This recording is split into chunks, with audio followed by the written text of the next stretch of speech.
ವಾರ್ತೆಗಳಿಗೆ ಸ್ವಾಗತ. ಮುಖ್ಯಾಂಶಗಳು.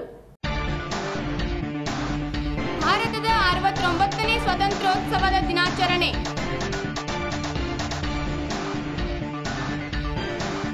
ಕಳ್ಳರು ಬಂದಾರು, ಕಳ್ಳರು ಊಹಾಪೋಹಕ್ಕೆ ಕಿವಿಗೊಡಬೇಡಿ.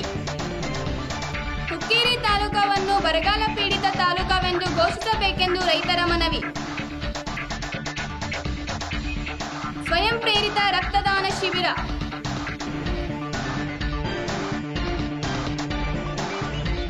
ಅಂಗನವಾಡಿ ಮಕ್ಕಳಿಗೆ ಬಟ್ಟೆ, ಶೂ ಹಾಗೂ ಕಲಿಕಾ ಸಾಮಗ್ರಿಗಳ ವಿತರಣೆ.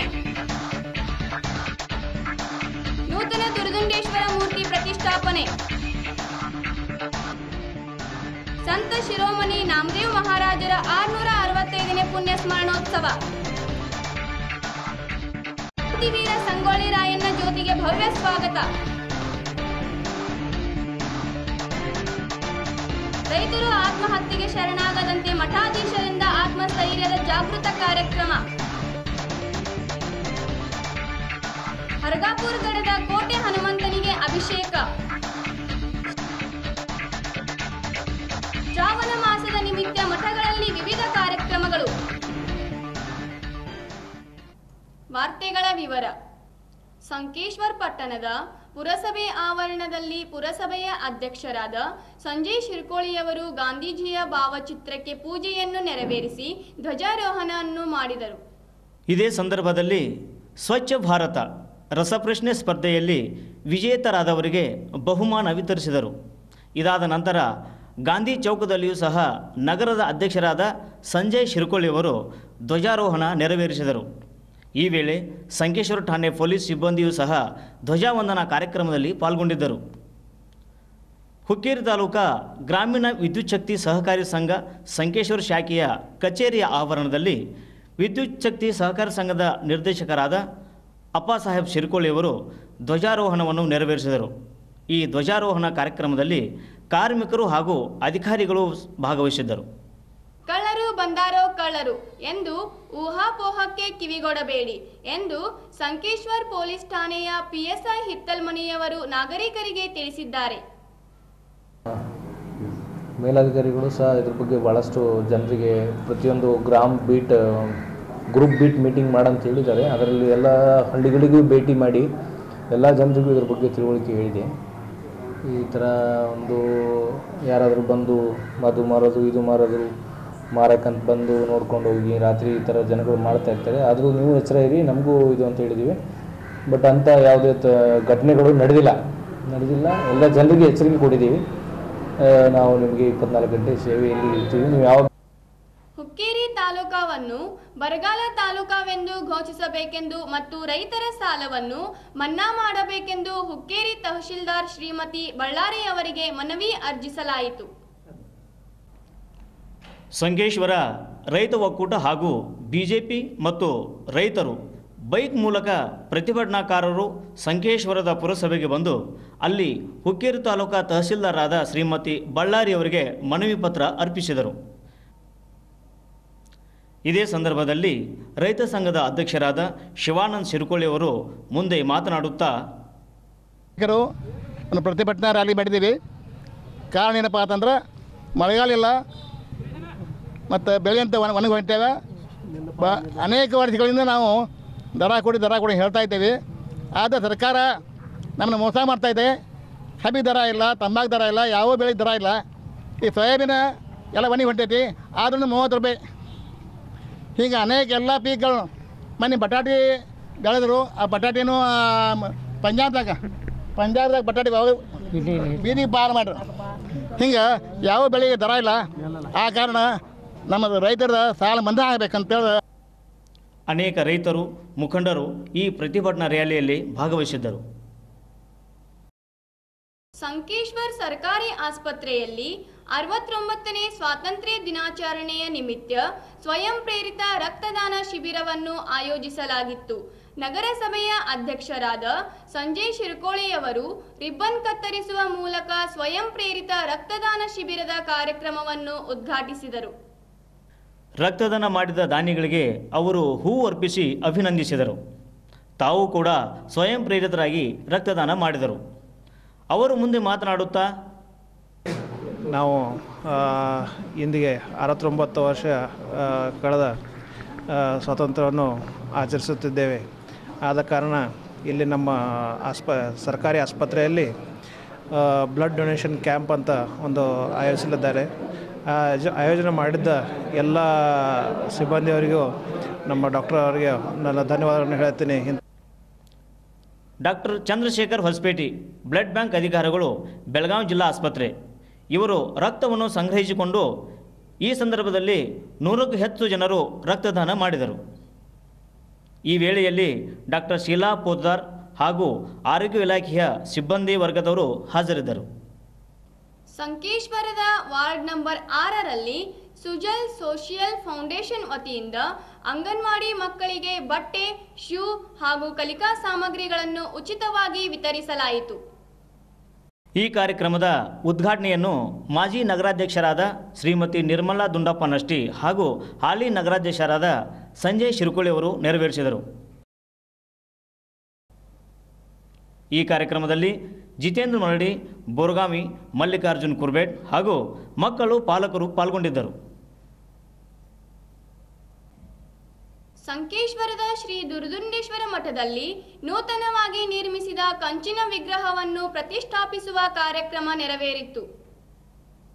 ಕಂಚಿನಿಂದ ಮಾಡಿದ ಈ ವಿಗ್ರಹವನ್ನು ಶಂಕರಲಿಂಗ ದೇವಸ್ಥಾನದಲ್ಲಿ ಪಲ್ಲಕ್ಕಿಯಲ್ಲಿಟ್ಟು ಅಪ್ಪಾಸಾಹೇಬ್ ಶಿರ್ಕುಳಿ ಅವರು ಪೂಜೆಯನ್ನು ನೆರವೇರಿಸಿದರು. ವಾದ್ಯ ಮೇಳಗಳೊಂದಿಗೆ ಮಹಿಳೆಯರು ನೀರಿನ ಬಿಂದಿಗೆಗಳನ್ನು ಹೊತ್ತುಕೊಂಡು ಭಾಗವಹಿಸಿದ್ದರು. ಶ್ರೀ ದುರ್ದುಂಡೇಶ್ವರ ಮಠಕ್ಕೆ ಬಂದು ವಿಗ್ರಹವನ್ನು ಪ್ರತಿಷ್ಠಾಪಿಸಿದರು.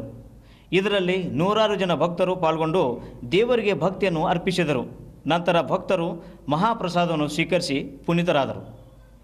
ಸಂಕೇಶ್ವರದ ನಾಮದೇವ್ ಶಿಂಪಿ ಸಮಾಜದ ಭಕ್ತರು ಸಂತ ಶಿರೋಮಣಿ ನಾಮದೇವ್ ಮಹಾರಾಜರ 665ನೇ ಪುಣ್ಯತಿಥಿ ಅಂಗವಾಗಿ ನಾಮದೇವ್ ಮಹಾರಾಜರ ಭಾವಚಿತ್ರದ ಮೆರವಣಿಗೆ ಮಾಡಲಾಯಿತು. ಈ ವೇಳೆ ನಾಮದೇವ್ ಮಹಾರಾಜರ ಹಾಡು, ಭಜನೆ, ಭಕ್ತಿ ಕಾರ್ಯಕ್ರಮದಲ್ಲಿ ಮಹಿಳೆಯರು ಭಾಗವಹಿಸಿದರು.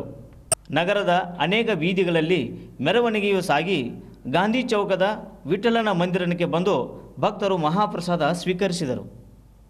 ಸಂಕೇಶ್ವರದ ಕ್ರಾಂತಿವೀರ ಸಂಗೊಳ್ಳಿ ರಾಯಣ್ಣ ಸಂಘದವರು ನಂದಗಢ ಖಾನಾಪುರದಿಂದ ಕ್ರಾಂತಿವೀರ ಸಂಗೊಳ್ಳಿ ರಾಯಣ್ಣ ಜ್ಯೋತಿಯನ್ನು ತೆಗೆದುಕೊಂಡು ಬಂದಿದ್ದರು. ಈ ಸಂದರ್ಭದಲ್ಲಿ ಶಂಕರರಾವ್ ಹೆಗಡೆಯವರ ಪೂಜೆ ನೆರವೇರಿಸಿದರು. ಜ್ಯೋತಿಯನ್ನು ಸ್ವಾಗತಿಸಿಕೊಂಡರು. ಗಜಾನನ್ ಕೊಳ್ಳಿಯವರ ಮನೆಯ ಪಕ್ಕದಲ್ಲಿ ಪೂಜೆಯನ್ನು ಮಾಡಲಾಯಿತು. ಇದೇ ಸಂದರ್ಭದಲ್ಲಿ ಗಜಾನನ್ ಕೊಳ್ಳಿ, ಅಪ್ಪಾಸಾಹೇಬ್ ಹೆಗಡೆ ಹಾಗೂ ಕ್ರಾಂತಿವೀರ ಸಂಗೊಳ್ಳಿ ರಾಯಣ್ಣ ಸಂಘದ ಪದಾಧಿಕಾರಿಗಳು ಹಾಗೂ ಸದಸ್ಯರು ಹಾಜರಿದ್ದರು. ಸಂಕೇಶ್ವರ್ ಪಕ್ಕದ ಅಂಕ್ಲಿ ಗ್ರಾಮದಲ್ಲಿ ಹುಕ್ಕೇರಿ ತಾಲೂಕಿನ ಸರ್ವ ಮಠಾಧೀಶರಿಂದ ಆತ್ಮಹತ್ಯೆಗಳಾಗುತ್ತಿರುವ ರೈತರಿಗೆ ಜಾಗೃತ ಕಾರ್ಯಕ್ರಮ ಆಯೋಜಿಸಲಾಗಿತ್ತು. ಪೂಜ್ಯ ಶ್ರೀಗಳು ಮಾತನಾಡುತ್ತಾ, ಆದ್ರೆ ಇವತ್ತು ರೈತ ಏನಾಗಿದೆ, ಯಾವುದೋ ಒಂದು ಆಸೆಗೆ ಬೀಳ್ತಾನೆ, ಯಾವುದೋ ಒಂದು ಚಟಕ್ಕೆ ಬೀಳ್ತಾನೆ, ಯಾವುದೋ ಒಂದು ಸಮಸ್ಯೆಗೆ ಹೋಗ್ತಾನೆ. ನೋಡಿ, ಮೊನ್ನೆ ಒಂದು ಇತಿಹಾಸದಲ್ಲಿ ಇವರೆಲ್ಲ ಒಟ್ಟು ಯಾಕೆ ತಿನ್ಕೊಂಡ್ರು ಅಂತ ತೆಗೆದಾಗ, ಬೇರೆ ಕಡೆಯಿಂದ ತೆಗೆದಾಗ ನಾವು ಅವನು ಏನ್ ಮಾಡ್ತಿದ್ದ ಅಂದ್ರೆ ಬರೀ ಓಸಿ ಆಡ್ತಿದ್ದ. ಓಸಿಗೆ ರೊಕ್ಕ ಬೆಳೆಸಿನ 2-3 ಲಕ್ಷ ರೂಪಾಯಿ ಅದ್ರಾಗೆ ಖರ್ಚು ಮಾಡೋದಿಲ್ಲ, ಬಿಟ್ಟು ಮನೆಗೆ ಕೊಟ್ಟಿಲ್ಲ. ಬಡ್ಡಿ ಹೆಚ್ಚಾಗ್ತು, ಯಾರ ಕಡೆ ಸಾಲ ತಗೊಂತಾರೆ, ಬ್ಯಾಂಕ್ನ ತಗೊಂಡಿಲ್ಲ. ಅವೇನು 2 ಲಕ್ಷ ಕೊಡ್ತಾರೆ, ಅಂಥವು ತಗೊಳ್ಳೋದಿಲ್ಲ. ಆದ್ರೆ ನಾವೇನ್ ಮಾಡ್ತೀವಿ, ಯಾರ ಕಡೆ ತಗೊಂತೀವಿ 13%, 18% ಬಡ್ಡಿ ಹಾಕ್ತಾರ. ಆವಾಗ ಸಮಸ್ಯೆಗಳು ಹೆಚ್ಚಾಗ್ತವೆ. ಮನಿನೂ ಮಾರ್ಬೇಕಾಗುತ್ತೆ, ಹೊರನೂ ಮಾರ್ಬೇಕಾಗುತ್ತೆ. ಅದಕ್ಕೆ ಅಂಥವು ಕಡೆ ನಾವು ಹೋಗ್ಲಾರ್ದೆ ಸರ್ಕಾರದ ಏನ್ ಸಿಗ್ತೋ ಅವನ್ನೇ ವ್ಯವಸ್ಥಿತವಾಗಿ ನಾವು ಬದುಕಿದ್ವಿ ಅಂತ ಹೇಳಿದ್ರೆ ಬಹಳ ವ್ಯವಸ್ಥಿತವಾಗಿ ಬದುಕತಕ್ಕಂಥ ವ್ಯವಸ್ಥೆ ನಿಮಗಿದೆ. ನಾಗನೂರು ರುದ್ರಾಕ್ಷಿ ಮಠದ ಪೂಜ್ಯ ಶ್ರೀಗಳು, ಹುಕ್ಕೇರಿ ಚಂದ್ರಶೇಖರ್ ಶಿವಾಚಾರ್ಯ ಸ್ವಾಮೀಜಿಗಳು, ಪಂಚಮಶ್ರೀ ಶಿವಲಿಂಗೇಶ್ವರ ಮಹಾಸ್ವಾಮೀಜಿಗಳು ನಿಡಸೋಶಿ, ಚಿಕ್ಕೋಡಿಯ ಚಿರಮೂರ್ತಿ ಚಿರಂತಿ ಮಠದ ಶ್ರೀಗಳು, ಯರಣಾಳದ ಶ್ರೀ ಕಾಳಿ ಮಠದ ಶ್ರೀಗಳು ಹಾಗೂ ಅನೇಕ ಮಠಾಧೀಶರುಗಳು ಪಾಲ್ಗೊಂಡಿದ್ದರು. ಹುಕ್ಕೇರಿ ತಾಲೂಕಿನ ಮಠಾಧೀಶರುಗಳ ಒಕ್ಕೂಟ ವತಿಯಿಂದ ರೈತರಿಗೆ ಆತ್ಮಸ್ಥೈರ್ಯ ತುಂಬಲು ಹಳ್ಳಿ ಹಳ್ಳಿಗೆ ಮಠಾಧೀಶರುಗಳ ನಡಿಗೆ ರೈತರ ಕಡೆಗೆ ಎಂಬ ಕಾರ್ಯಕ್ರಮವನ್ನು ಆಯೋಜಿಸಲಾಗಿತ್ತು. ಸಂಕೇಶ್ವರ್ ಸಮೀಪದ ವಲ್ಲಭಗಢ ಅಥವಾ ಹರಗಾಪುರ್ ಕೋಟೆಯಲ್ಲಿರುವ ಪುರಾತನವಾದ ಹಾಗೂ ವಿಶಿಷ್ಟವಾದ ಆಂಜನೇಯ ಮೂರ್ತಿಗೆ ಅಭಿಷೇಕ ಕಾರ್ಯಕ್ರಮವನ್ನು ನೆರವೇರಿಸಲಾಗಿತ್ತು. ಭಾರತದಲ್ಲಿಯೇ ವಿಶಿಷ್ಟವಾದ ಈ ಹನುಮಂತನ ಮಂದಿರವು ಪಾಳು ಬಿದ್ದ ಗುಡಿಯಾಗಿತ್ತು. ಈಗ ಇದು ಜೀರ್ಣೋದ್ಧಾರಗೊಂಡಿದೆ. ಈ ದೇವಾಲಯದಲ್ಲಿ ಗ್ರಾಮದ ಜನರು ಪ್ರತಿ ಶನಿವಾರ ಭಜನೆ, ಕೀರ್ತನೆ ಮಾಡುತ್ತಾ ಹನುಮಂತನ ಆರಾಧನೆ ಕಾರ್ಯಕ್ರಮಗಳನ್ನು ನೆರವೇರಿಸುತ್ತಾರೆ. ಇದೇ ಸಂದರ್ಭದಲ್ಲಿ ಸಂತೋಷ್ ಜೋಶಿ ಅವರು ಮಾತನಾಡುತ್ತಾ ವಿದ್ಯಾರ್ಥಿಗಳಿಗೆ ಕಲಿಕೆಯ ಜೊತೆಗೆ ದೇವರ ನಾಮಸ್ಮರಣೆ ಮತ್ತು ಮಂತ್ರ ಪಠಣ ಮಾಡುವುದರಿಂದ ಮಕ್ಕಳಲ್ಲಿ ಭಾರತದ ಸಂಸ್ಕೃತಿಯು ಜಾಗೃತವಾಗುತ್ತದೆ ಎಂದರು. ಯಮಕನಮರಡಿ ಹುಂಚಿಕೋಳ ದಾದ್ವಾನಹಟ್ಟಿಯ ಸಿದ್ದೇಶ್ವರ ಮಠ ಹಾಗೂ ಉಳ್ಳಾಗಡ್ಡಿ ಖಾನಾಪುರ ಶಿವಸಿದ್ದೇಶ್ವರ ಮಠ ಶ್ರಾವಣ ಮಾಸದ ಪ್ರಯುಕ್ತ ಮಠಗಳಲ್ಲಿ ವಿವಿಧ ಕಾರ್ಯಕ್ರಮಗಳನ್ನು ಆಯೋಜಿಸಲಾಗಿತ್ತು. ಬಸವ ಪುರಾಣ, ಅಭಿಷೇಕ, ಭಜನೆ, ಪ್ರವಚನಗಳಂತಹ ಕಾರ್ಯಕ್ರಮಗಳನ್ನು ಆಯೋಜಿಸಲಾಗುವುದು. ಉಳ್ಳಾಗಡ್ಡಿ ಖಾನಾಪುರದ ಶ್ರೀ ಸಿದ್ದೇಶ್ವರ ಶಿವಾಚಾರ್ಯ ಸ್ವಾಮೀಜಿಗಳು ಮಾತನಾಡುತ್ತಾ ಭಕ್ತಿಗಳಿದಾವೆ. 9 ಭಕ್ತಿಗಳಲ್ಲೇ ಮೊದಲನೇ ಭಕ್ತಿನ ಶ್ರವಣ ಭಕ್ತಿ. ಶ್ರವಣ ಭಕ್ತಿ ಅಂದರೆ ಏನು? ಕೇಳು ಅಂತ ಅರ್ಥ. ಏನನ್ನು ಕೇಳೋದು? ಶಿವಚಿಂತನವನ್ನು, ಶಿವ ಪ್ರಾರ್ಥನೆಯನ್ನು, ಶಿವ ಭಜನೆಯನ್ನು, ಶಿವ ಧ್ಯಾನವನ್ನು ನಿರಂತರ ಮಾಡಿ ಶಿವನ ಒಂದು ಸಾಕ್ಷಾತ್ಕಾರ ಮಾಡೋದು ಶ್ರಾವಣ ಮಾಸದ ಒಂದು ಪ್ರಧಾನ ವಿಷಯ. ಅದಕ್ಕೆ ಶ್ರಾವಣ ಮಾಸ ಶ್ರವಣ ಪ್ರಧಾನವಾದಂಥ ಮಾಸ ಅಂತ ಹೇಳ್ತಾರೆ. ಹತ್ತರಿಗೆಯ ಕಾರಿಮಠದ ಗುರು ಸಿದ್ದೇಶ್ವರ ಸ್ವಾಮೀಜಿಗಳು ಮಾತನಾಡುತ್ತಾ ಪ್ರತಿ ವರ್ಷದ ಪದ್ಧತಿ ಪ್ರಕಾರ ಈ ವರ್ಷವೂ ಕೂಡ ಇವತ್ತಿನಿಂದ ಶ್ರಾವಣ ಮಾಸ ಪ್ರಾರಂಭ ಆಗಿದೆ. ಸಮಸ್ತ ನಾಡಿನ ಸದ್ಭಕ್ತರೆಲ್ಲರಿಗೂ ಶರಣೆಯರೆಲ್ಲರಿಗೂ ಶ್ರಾವಣ ಮಾಸದ ಶುಭೇಚ್ಛಾ, ಶುಭಾಶಯ, ಹಾರ್ದಿಕ ಆಶೀರ್ವಾದಗಳು. ಇವತ್ತಿನ ಈ ಒಂದು ಶುಭ ಸಂದರ್ಭದಲ್ಲಿ 2 ಮಾತು ಹೇಳಬೇಕಪ್ಪ ಅಂದರೆ, ಶ್ರಾವಣ ಮಾಸ 12 ತಿಂಗಳಲ್ಲಿ ಬಹಳ ಪವಿತ್ರವಾಗಿರ್ತಕ್ಕಂಥ ಮಾಸ ಶ್ರಾವಣ ಮಾಸ. ಯಮಕನಮರಡಿಯ ಹುಂಚಿಕೋಳ ಮಠದ ಶ್ರೀಗಳಾದ ಗುರುಸಿದ್ಧ ದೇವರು ಮಾತನಾಡುತ್ತಾ ಸುಕ್ಷೇತ್ರ ಹುಣಸಿಕೊಳ್ಳ ಮಠ ಅಧ್ಯಾತ್ಮ ದೃಷ್ಟಿಯಲ್ಲಿ ಬಹಳಷ್ಟು ಪ್ರಸಿದ್ಧಿಯನ್ನು ಪಡೆದಿದೆ. ಶ್ರಾವಣ ಮಾಸದ ನಿಮಿತ್ತವಾಗಿ ಶ್ರೀಮಠದಲ್ಲಿ ವಿಶೇಷ ಕಾರ್ಯಕ್ರಮಗಳನ್ನು ಹಮ್ಮಿಕೊಳ್ಳಲಾಗಿದೆ. ಇದೇ ತಿಂಗಳು ದಿನಾಂಕ ಬುಧವಾರ 19ನೇ ತಾರೀಕದಂದು ಬಸವ ಪುರಾಣವನ್ನು ಶ್ರೀಮಠದಲ್ಲಿ ಹಮ್ಮಿಕೊಳ್ಳಲಾಗಿದೆ. ನಿಧನ ವಾರ್ತೆ.